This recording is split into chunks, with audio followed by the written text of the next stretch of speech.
Night had always been Diana's favorite time, even as a child. It had been that way since she was old enough to scramble over the walls of the Solari Temple and watch the moon traverse the vault of stars. She looked up through the dense forest canopy, her violet eyes scanning for the silver moon, but seeing only its diffuse glow through the thick clouds and dark branches. The trees were pressing in, black and moss-covered, their branches like crooked limbs reaching for the sky. She could no longer see the path, her route forward obscured by rank weeds and grasping briars. Wind-blown thorns scraped the curved plates of her armor, and Diana closed her eyes as she felt a memory stir within her. A memory, yes, but not her own.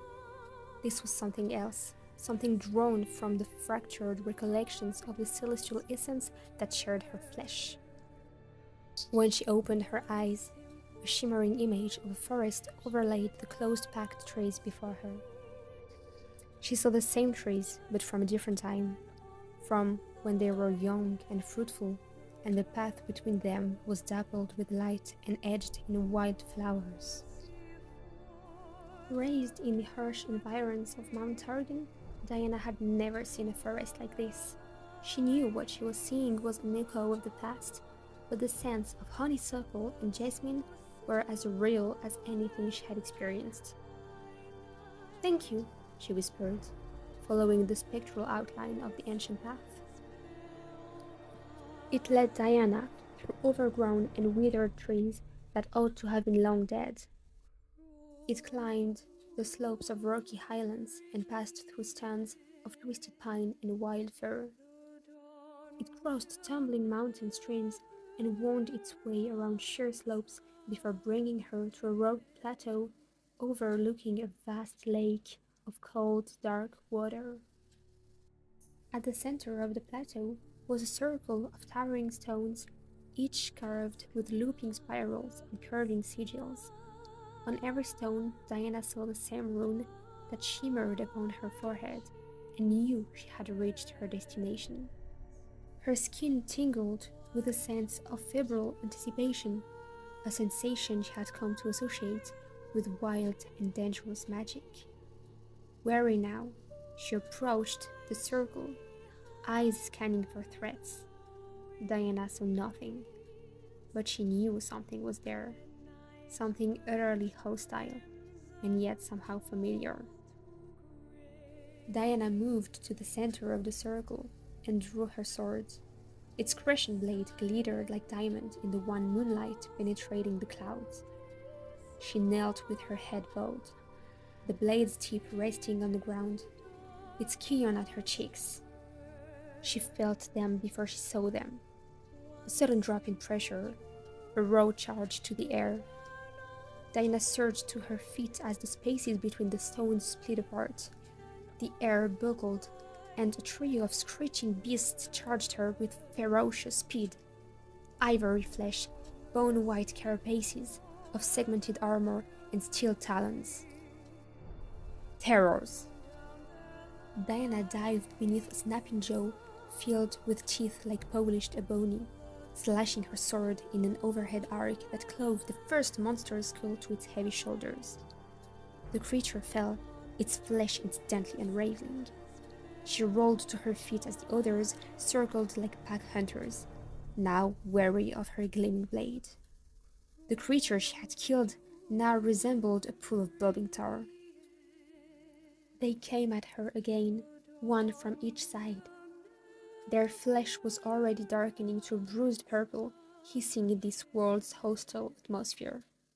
Diana leapt over the leftmost beast and swung her sword in a crescent arc towards its neck plates.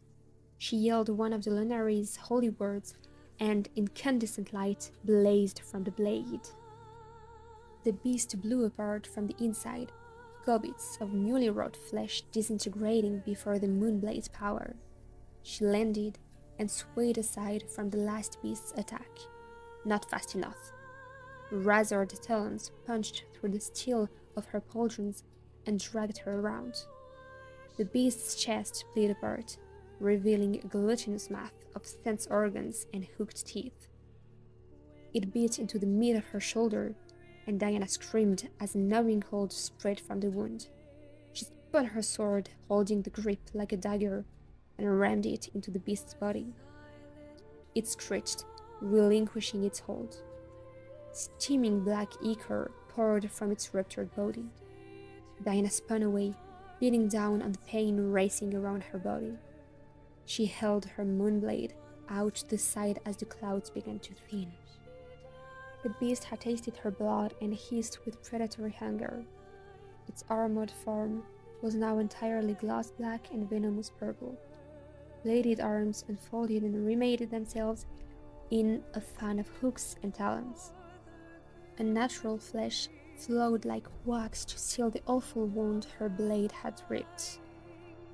The essence within Diana surged.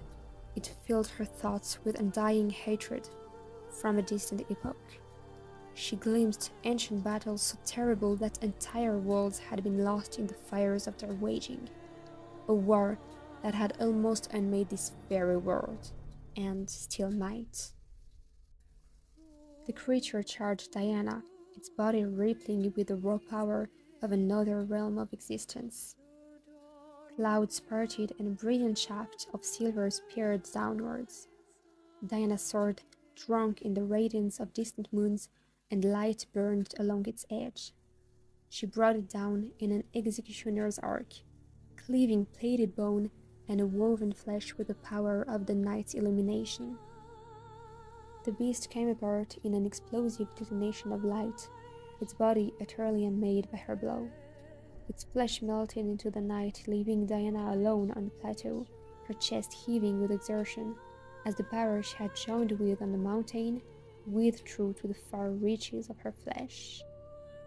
She blinked away after images of a city that echoed with emptiness where once it had pulsed with life. Sadness filled her, though she had never known this place, but even as she mourned it, the memory faded and she was Diana again. The creatures were gone, and the stones of the circle gleamed with threads of silver radiance.